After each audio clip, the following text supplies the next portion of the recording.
Hello, everybody. It's a record turnout. It's great to see you all here.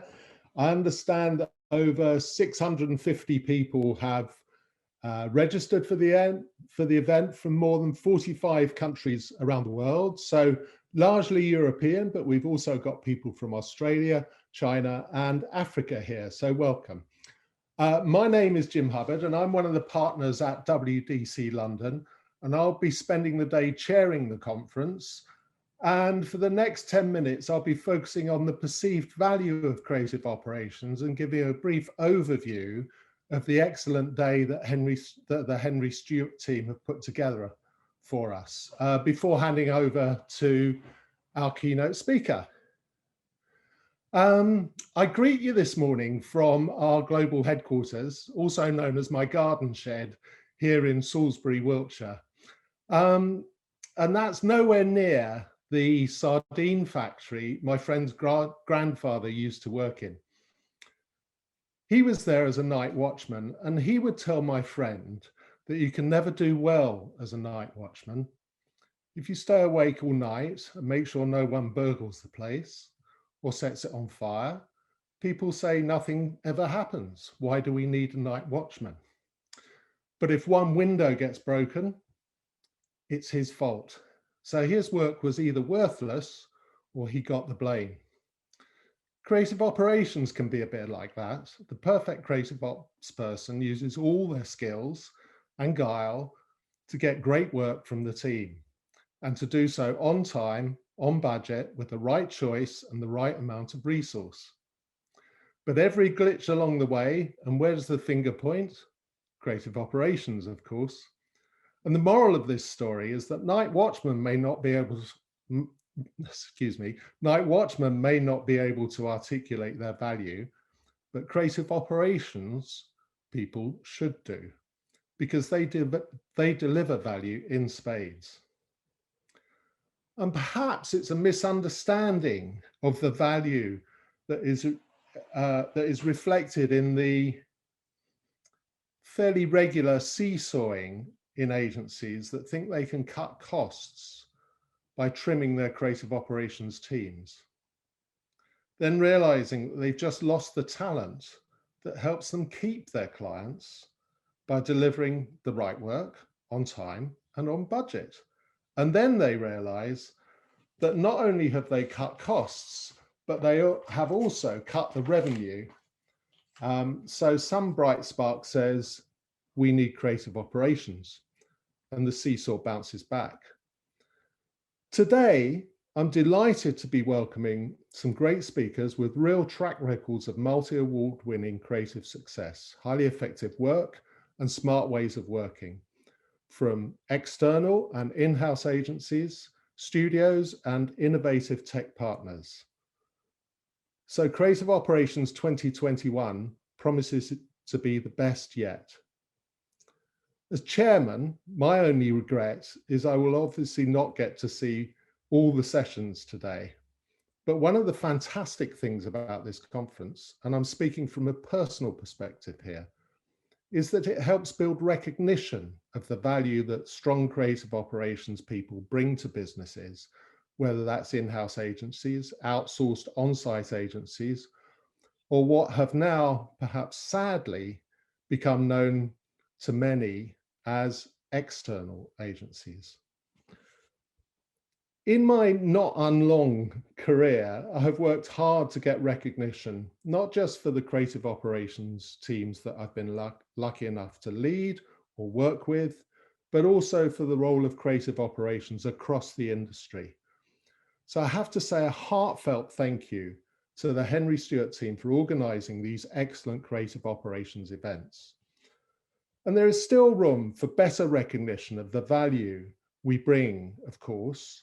And I do feel that the explosion in asset creation necessary to feed an ever-evolving mix of channels, platforms, and delivery methods is bringing creative operations even more and more center stage. And it is becoming more widely recognized as business critical for creative environments, and in turn more noticed. The opportunity here is to improve the way we articulate the value we bring, which, by the way, was something that was covered in yesterday's pre-conference seminar, which I understand has already been rebooked for the Festival Creative Operations coming this autumn. And that might be worth noting for any of you who couldn't make it yesterday. But back to today. There's plenty of evidence of value from the excellent speakers that the team have lined up for us today. We'll be hearing from the founder and chief creative officer of London's most successful creative agency, one that strategic planners might also call the most differentiated agency, crowned just yesterday afternoon as Creative Agency of the Year within 3 years of opening their doors. And by the way, that was following Independent Agency of the Year last year. A great way to kick off today. And to follow, just announced yesterday again, 5th time in a row, Customer Engagement Agency of the Year, Wunderman Thompson on post-COVID operations. Or if you prefer, in a parallel stream, the recently awarded Grocer of the Year, Tesco, on agile creative operations. How did you know Team Henry Stewart?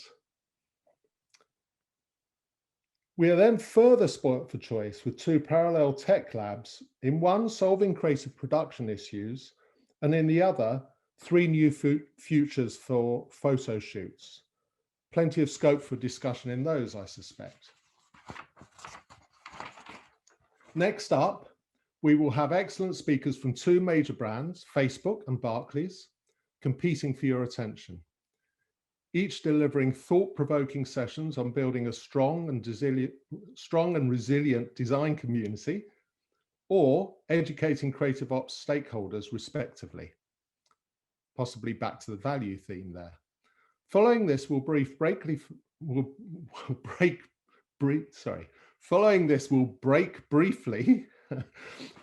lunch, networking, exhibitions, and competitions.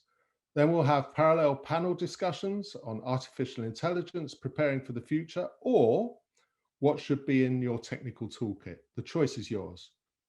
This will then seamlessly segue to a further lab on the overdue arrival of creative automation.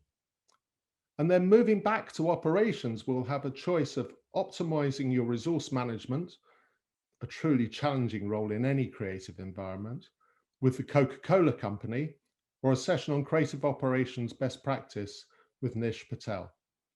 And to close the day, before we head for the virtual pub, bring your own, they don't charge coolkage here. We have our closing speaker from the beacon of in-house creative agencies, the one that put the line should have gone to in the minds of millions of Brits, Specsavers in-house agency. And before I hand over to Niels, a brief reminder to click on the exhibition tab throughout the event to check out sponsor booths, take a look at the competition tabs where you can win some fun prizes, and community where you can post questions and polls for all attendees. And I'll be keeping an eye on those questions during each session. So we encourage you during the sessions to chat with your fellow attendees, and of course, make the most of our expert lineup by submitting those questions to us using the panel, which is on the right-hand side of your screen. If at any point you do need some support from the Henry Stewart team, just use the chat bot at the bottom right of your screen. And so this brings me to introduce Niels. Niels has spent over 20 years in the advertising and design industry, working across the most recognized agencies in London.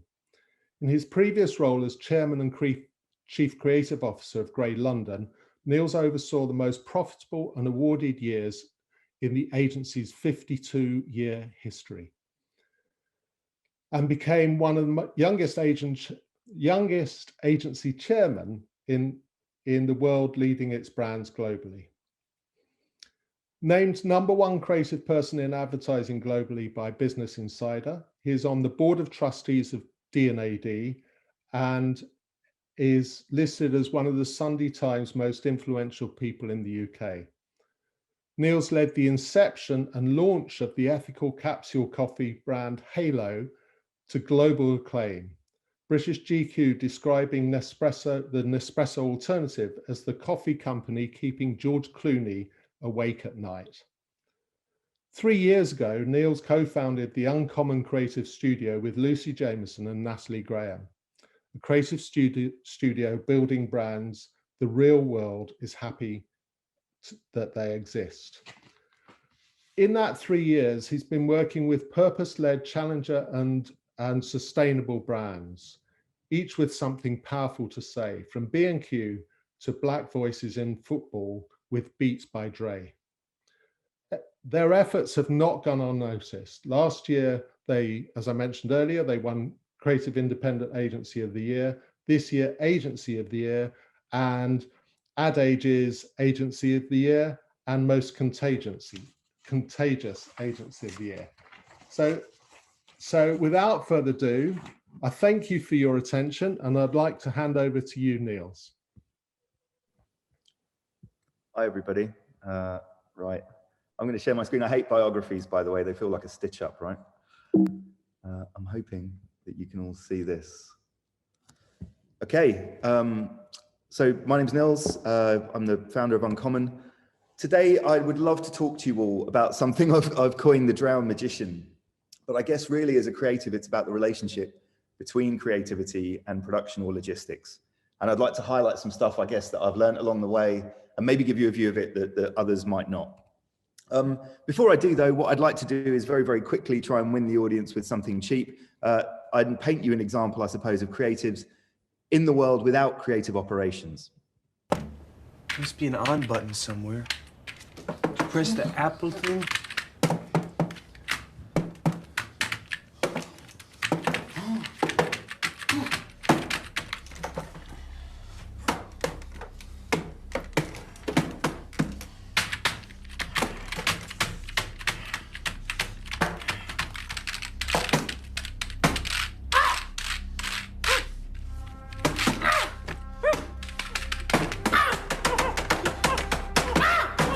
Okay, it gets a bit much. I tell you what I do want to do though, is as a creative, I get to do this. I'd like to pop some bubbles around creativity, I suppose, and the relationship between creativity and logistics so that we can really get to something today. I think that's an interesting conversation because there is a lot of nonsense talked about creativity and what it means and where it sits and how powerful it all is. The first is that people often say, oh, creativity is this craft. You know, it's this thing that we retreat to an office to do, you know, and we go and twiddle our moustaches, you know, and we go and come up with something amazing. I've never believed that. I think that craft is a part of creativity, and craft is obviously tied to logistics, but ultimately it dawned on me that creativity definitely wasn't a craft. It's also not a haircut. You'll see many, many people wandering around your organizations with neck tattoos, haircuts, scarves, shorts in winter, all of that sort of stuff. That is not a definition of creativity. They're pulling the wool over everybody's eyes, or maybe not, right? The main crux here is that there's a lot of talk of bravery in our game. You know, you need to be brave to think differently. You need to be brave to be creative. We need brave ideas. And it dawned on me actually sometimes that actually really what we need is to remove the concept of fear completely from the conversation around creativity, from the conversation around making new things. Ultimately, I've always believed that creativity is a survival mechanic. This is an amazing clip. Watch Ali just refuse to get hit. I mean, it's unbelievable. But the idea that actually creativity is this thing we just go and do, it feels somehow fragile, right? The truth is that actually, when we're in trouble, when we're really up against it, when our backs are against the wall, that's when we're at our most creative. Think about any time you've been caught doing something you shouldn't, and the things that come into your head, the excuses, the lies, the promises, all that other stuff, that's a human reaction to being caught. You know, sometimes I think the barriers and the problems and the frustrations and the challenges in the world are what bring out the best in us, you know. Nothing. We ain't gonna do nothing. It's mine now. I told you we wasn't gonna do nothing. Whack. Just like the kid deciding at that moment to go and do something about it. I think that's the real purest moments of creativity. So here's an extreme example, but what lunatic worked out that when somebody was choking, that they could cut open their throat and they could slide a biro in there and create an airway. You know, that is a mad, mad thing to go and do. But faced with somebody's mortal life, they decided to go and do that. They decided to go and think on their feet and kind of go, actually, I'm going to do that. That is a raw and ferocious act of creativity, right? I love this example.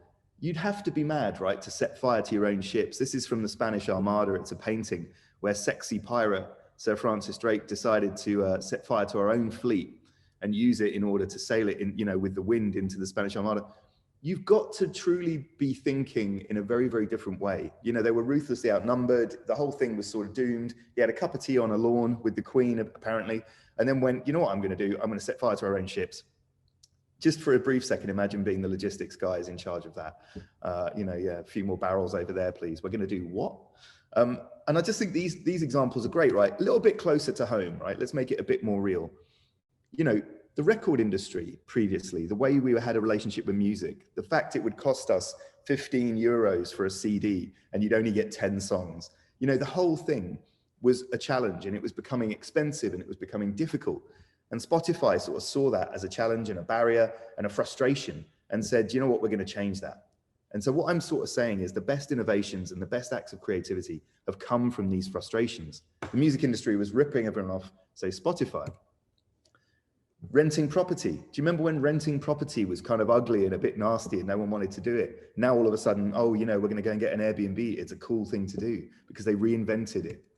Local taxis were rank and unsafe. So Uber, big banks are pissing everybody off. So Monzo, and massive example, cable TV was drip feeding content like a crack dealer. So Netflix, do you remember when you had to wait for a week to watch the next episode of something?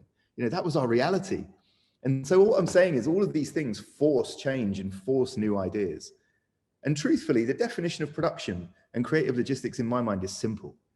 It's the difference between an idea being a fantasy or a reality. It's the difference between someone talking about something and then suddenly it happening. It's an incredibly powerful role.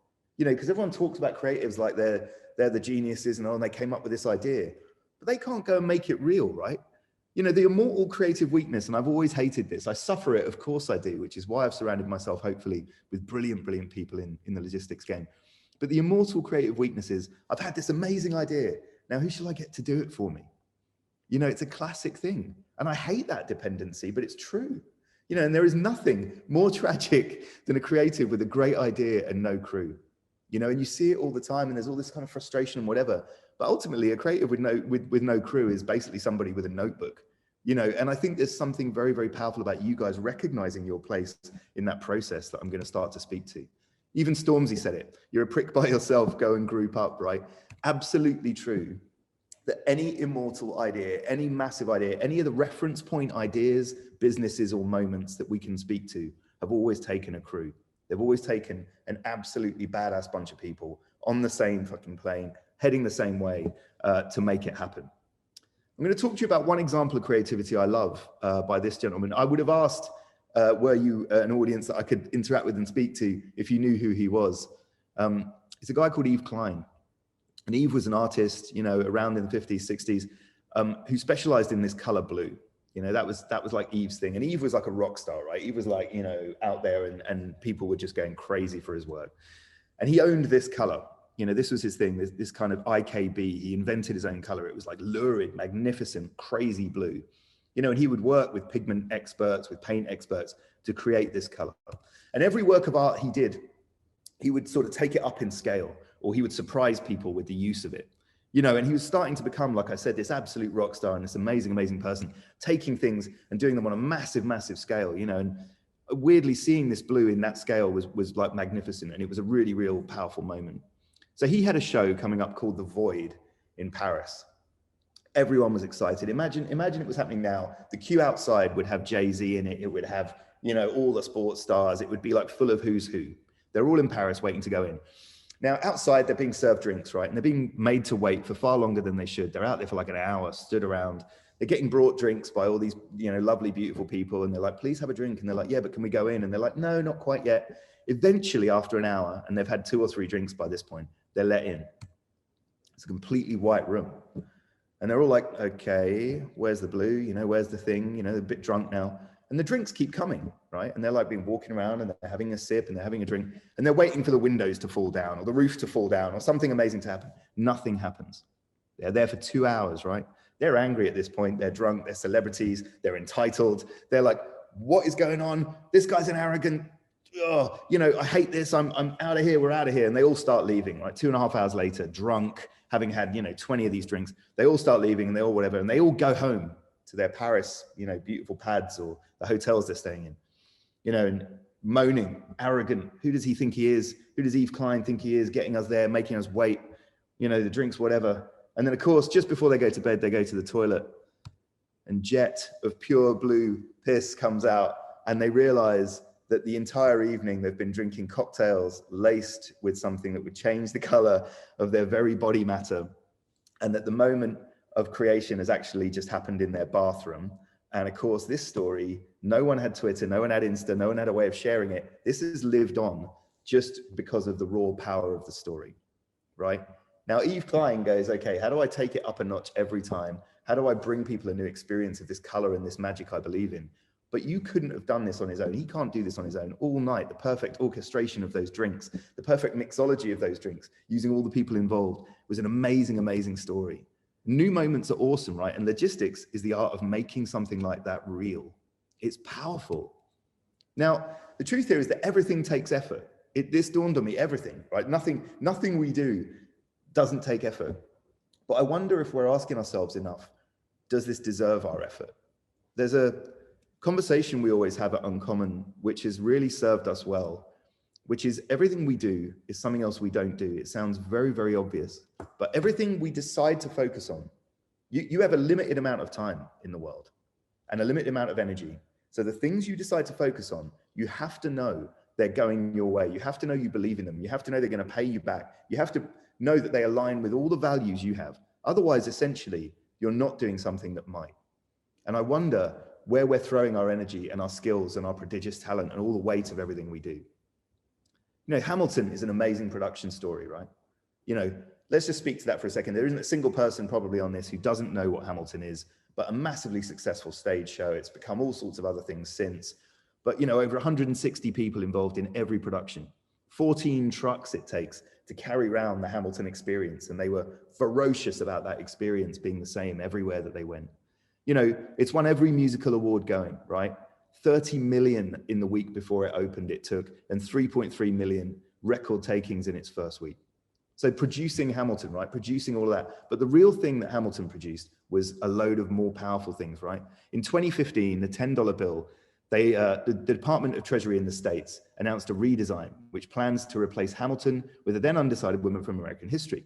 But because of the surging popularity as a possible motivation for the decision, they reversed the plans, instead replacing Andrew Jackson.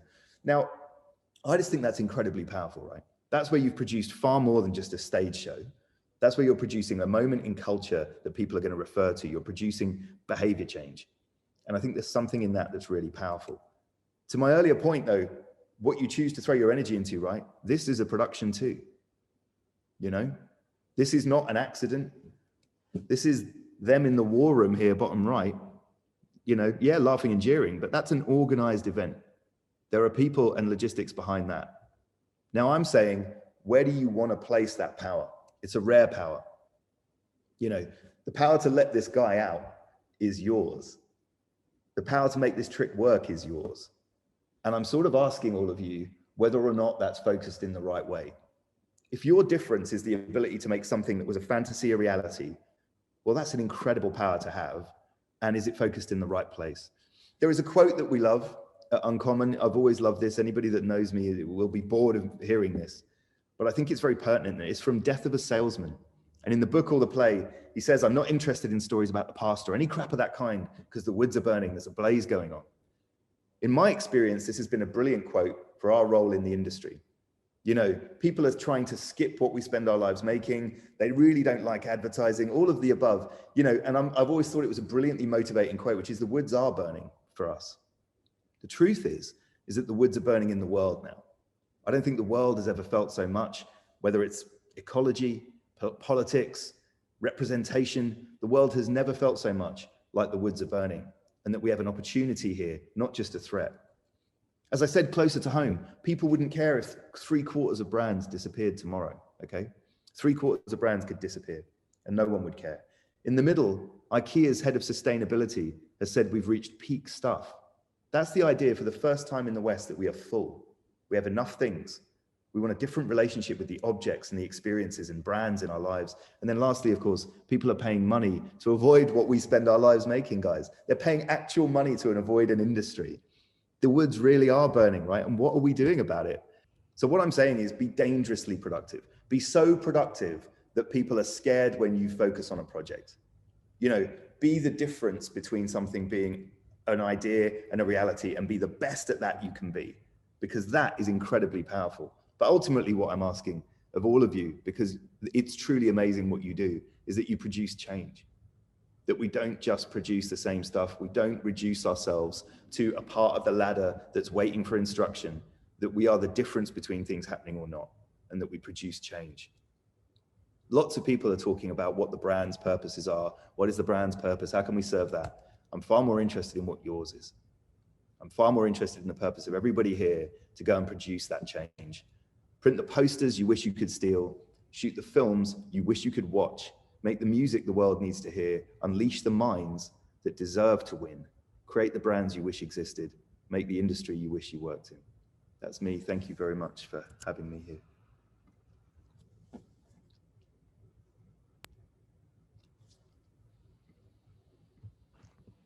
Wow, Niels, just wow. There is clapping around the world. Unfortunately, we can't hear it. That absolutely blew me away. It is without doubt the best keynote of this conference series that we've ever seen.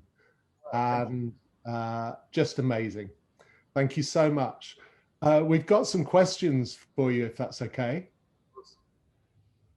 First question is, can creativity be learned, or is it inherited? That's a really good question. Damn.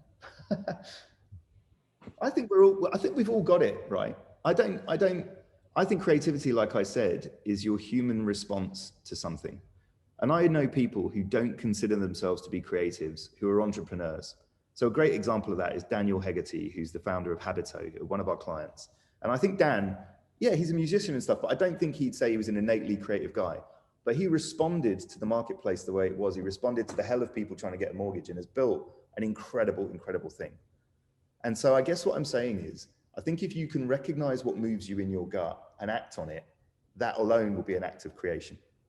You know, there are innately creative people who can draw on a napkin and move people to tears or, you know, whatever. And I think that does come more naturally, if I'm honest. But I think recognizing the things that move you and then making change based on them, that's my version of creativity. And that's why I think this is really pertinent for all these people. Brilliant, thank you. And I've got another question here. I often ask myself when I come up with what I think is a first-rate idea, is whether to hold back and save it for next time. I resist that temptation now and always offer up the best I can think of in the hope and expectation that I'll top it next time. Can you peak in creativity? Never. Look at this, right? Hang on, I'm just going to stop my video. Right, that is basically a mantra I've always believed in, the idea that later means never. I don't know if you can see that. It's a mantra that we have uncommon. Never put off. You can always beat it. You'll always change it. It'll always come. Throw your absolute everything into anything that comes your way. But like I said, I'm being really honest. If the opportunities coming your way are coming from one place, right? Are you dependent on people less ambitious than you to make your dreams come true? If you are, that's what needs to change. If your ideas aren't getting bought or they're not moving forward, well, ask yourself why. It's probably not about you. So I would say throw your whole heart and absolutely bit of energy into everything in front of you, but make sure the things in front of you matter. Great, that's relevant to the next question, I think, from John Owen. Do you think creative operations people have enough power to decide where to channel their agencies? In other words, do they have enough of a say in what agencies make? Yeah, see, I think this is the thing that dawned on me as I was writing this for you guys, which is no, I don't is the honest answer, but I would like you guys to have more power. And that's what I sort of meant when I said be dangerously productive. Can you imagine a company that wrapped itself like creative companies do? So I'm lifting the curtain up here, but Uncommon we've had a great year and it's brilliant to be recognized. But a lot of that was, we knew what we were doing. We knew how we were being wrapped. We knew how we were going to speak to people. We knew the work we wanted to make. What if more production and logistics crews wrap themselves as ferociously? What if there was a company that was known and so desired that you just had to work with them because you believed that not only would the idea happen, but it would happen on a level you couldn't possibly have done? You know, I think that is really, really amazing. You know, and I look at people like Ez Devlin and Eliasson, and they have secret weapons in the form of the people they work with in terms of producing stuff, right? And I kind of wonder if you guys need to come out the shadows a bit more and be the most ferociously known, you know, logistics and production companies. I think there's something in that. Brilliant. If you want to start one, let's talk. How do you stay ahead of the game and inspired and a provider of fresh ideas? What's your secret, Niels? I've tried to show you, which is, I think if you're sat waiting for briefs and you're just taking the briefs on without a view of your own, you're ultimately dependent on someone else for your inspiration. So that whole woods are burning thing, Uncommon, I'll tell you what fuels everything at Uncommon. There was a guy that asked me a question years and years ago, and he said, how do we go from being a company, and it was a client asking me this, how do we go from being a company that sells crap to people to being a company that people wish existed? And I thought that was an amazing, amazing question. But the truth is, I wondered, well, how do I? Never mind him. How do I? And I think if that's your every motivation behind everything you do, it will innately inspire you to make work that is better than the last thing you've made. So find a personal mission, not a theoretical one, would be my answer. Right. And do you have a favorite example, a really standout example of brand creativity? Yeah, I mean, I've got loads. I love Patagonia's label, "Vote the Assholes Out," right? I love it because they recognized a tiny, tiny stitch in their garment, you know, and they landed it in culture beautifully. You know, I love anything where brands understand the nature of PR, really. You know, Patagonia knew they didn't have to run a massive campaign to make that statement, quite the opposite. You know, and they stitched that little label into the back of their jeans, and, you know, it was personal to them and all of the above, but I thought that was beautiful. There are many examples like this, but my favorites are always the ones where you know they've really recognized their ability, the assets they need to make. You know, PR is an underrated thing where production logistics come in. PR is never an accident. There are a suite of assets that get placed in culture that magazines and everybody feasts on. Now, those are as good or as bad as the ones you make. And I think that the best ideas have always done those sorts of things. One of the best things I was ever involved in, which I've never managed to replicate, which I'm so annoyed by, is a project we did almost 10 years ago, maybe more now, at Grey, called the Angina Monologues. It was with Victoria Wood, the late, great Victoria Wood. And it was, you know, a stage show that ran at the Haymarket, all about women's health, really, and heart disease. But actually, it was about stress, and it was hilarious. And there were like 10 female comedians, and it was awesome. And it was then aired on Sky One and won a British Comedy Award. And for the life of me, I want to replicate that model because it was a huge idea, brought to bear brilliantly. And I've still not managed to do it since. But things like that, I think, are really inspiring. Great. An interesting question here. What impact do you think that commercialism and the media has had on creative people's work? Wow, that's a big question. I mean, lots, always, probably forever. If I'm honest, you know, I've got a book at home I'm obsessed with, which is American political posters from the 60s. And it's full of incredible imagery, very powerful stuff. And it's a response to their time. And it's very inspiring. It's iconic. It's simple, like all those great 60s bits of ad art and political art is. I guess what I'm trying to say is always, if your definition of creativity is response to a crisis, is a very human thing, then you'll always be all right. You know, I don't think we can afford to let ourselves point upward at money or point upward at the gods somehow and blame them for a decline in creativity, because I just don't think that's true. I think we just, you know, have to look around us. Yeah. You know, look at Travis Scott in Fortnite. You know, you're kind of going, oh, no one's getting gigs, all the kids are stuck inside, oh my God. And then they do a gig in Fortnite. It was mind-blowingly executed. You know, something like 25 million people tuned in for it. It's a global campfire moment. I'm like, well, yeah, you could bemoan the fact that lots of us are sat inside playing Fortnite, or you could reinvent the gig. And I just thought it was, yeah, I think things like that are great. So I would say always challenged, but never dead. Great. And one last question from Jim Wilson, who says, thank you, Niels. Thinking about your career journey across the world of global creative, what's been the particular highs for you, especially in production and creative operations, and maybe one of the lows when something didn't go quite as well as planned? Oh, wow. Okay. I mean, anyone who knows me at Uncommon will know the rhetoric around production here is my passion and my frustration. You guys are literally the difference between something being excellent or not, or happening or not. And I take very seriously that role. You know, we've just hired Charlie Gatsky as our chief production officer, who I think is probably one of the most talented, wise, intelligent, connected people. She's amazing. You know, she's recently been in live streaming. She's on the forefront of where production is headed, I think, but has the wisdom to understand how to unlock that in every capacity.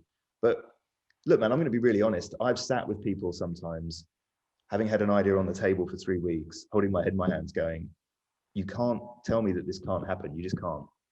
Not in a horrible, petulant way, just this is too good to not happen. And I think the best people have always gone, not that's a personal pressure and oh my God, they've gone, I fucking get it. I feel the same. I really care about this too. How do we change what's in front of us so it does happen? And I found that massively inspiring. I feel more indebted to producers or logistics people than I do to anybody. You know, other creatives are talented and I love them and all that. But when you have a producer and you look at them and you know you could give them absolutely anything and that will just happen. In 3 months, this will just be a thing that's happened. That is a really precious and valuable thing. So partly answered your question, but forgive me, it's probably too big to answer for this forum. That's fantastic. Thank you so much, Niels. That's been truly inspiring. And I'm sure that everybody in the audience really appreciates it. Thank you so much.